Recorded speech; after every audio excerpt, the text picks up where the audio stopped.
Hello everyone, happy you could be here. Let's dive in.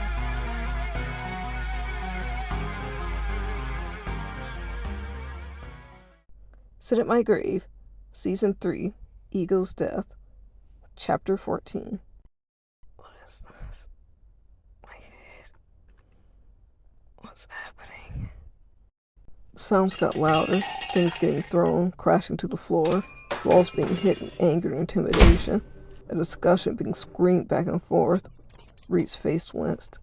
Just the thought of how later he'd have to go in there and pick up the pieces of his mother, and then fix the living room, setting up family pictures, hiding the broken items, making the coffee table neat. At this point, their home felt just like a display. On the surface, it appeared calm and cozy, while underneath, something was rotten. Sometimes going in while they fought made things better. Other times it made things worse. He never knew exactly when to step in and when to give it time. There were moments while waiting and hearing them fight like this where he felt his chest was being pressed down, like a weight slowly squeezing the air out, twisting and seizing. It became hard to even breathe without ache. He would never forgive himself if he let anything worse happen to his family. He couldn't tell if what he was feeling was only anger or helplessness. However, from his perspective, what he felt wasn't nearly as important as what his actions did to help. Reed looked down at himself. He flexed his arm, staring. He still wasn't as big as his father. He was growing, and recently had began working out. His brain kept chewing at him to be ready in case something happened. He'd had run-ins where he had to step up, and not just with his father. In his head, he was convinced that if he didn't try and get stronger, he'd be sorry. He promised himself, regardless of the outcome, he wouldn't let his mother be badly harmed, her or Arden. The rough yanks, tugs, and slight pinches to Renly were enough to make his blood boil, but still, it wasn't enough for Renly herself to consider it real hitting or any type of abuse, just Easton not being gentle with her. Nothing was ever enough to make her think harshly of him. But every time Reed saw it, it just filled him with a need to protect her. His heartbeat would quicken, his stomach felt sick. Oftentimes, even when he wasn't around either of them, he couldn't help wondering if Renly and Arden were safe.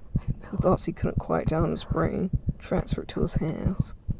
Where are you? Oh, there you go, running like you always do. If I could bet on this stuff, I'd be a millionaire, Easton shouted, while frantic Renly grabbed her purse and keys. I'm gonna come back, Renly softly promised him. She came over to place her tender hands on Easton. Her throat felt raw, her eyes puffy from crying. She was exhausted. Don't touch me, Easton spoke in a low tone. He glared at her. Renly flinched back. I have to go. I told my mom I was coming over today, and she's gonna start looking for me, she bargained. Sure you did, Easton grumbled, taking a swig of alcohol. He'd unburied it from the cabinet after he heard Renly was leaving. Renly thought to ask him not to drink in the house around the kids, but figured it'd be best if she bit her tongue on that, avoiding the fight ramping back up. She was desperate to leave, if only for a little while. Her head was pounding. She could practically feel the stress like needles to her skin. If Easton wanted to drink a little, it was fine by her. Arden was still out and wasn't expected back for a while, and that put her mind at ease at least. I'll be back, Renly promised again. The glare Easton gave her made a lump form in her throat. She cast her eyes down and quickly slipped out of the door. As soon as it was closed, she could hear him yelling profanities. As he shuffled around the living room, Renly let out a strained breath, trying to keep herself steady as she prepared to go to her mother's. There, she would find some peace. She just hoped she hadn't said anything to offend Easton too much.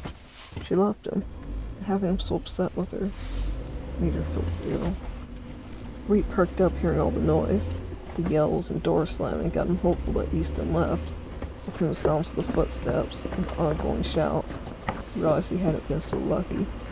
He wished Renly had told him she was leaving, but he didn't blame her. Instead, he just decided he could try and focus on other things, now that he knew she was okay. Easton's rambling only seemed to increase, cursing and hurling disgusting insults. Reed just hoped he'd go into his room and drink himself to sleep. Once he heard his voice seem to trail away, He took that as time to go in and straighten up the living room. Whenever Renly and Arden did come back, he didn't want them coming in to see the mess Easton left.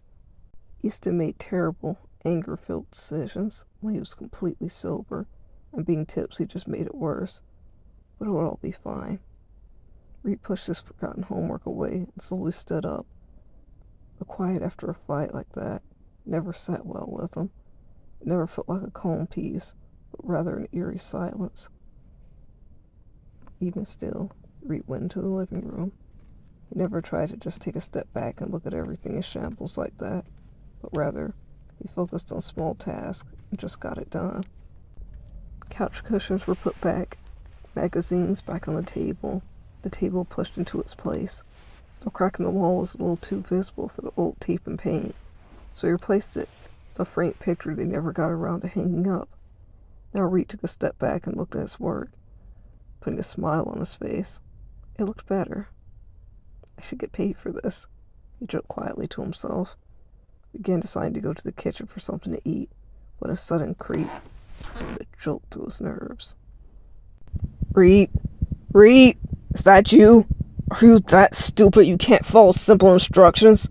I told you to stay in that room, you miserable brat. You never do anything you're told.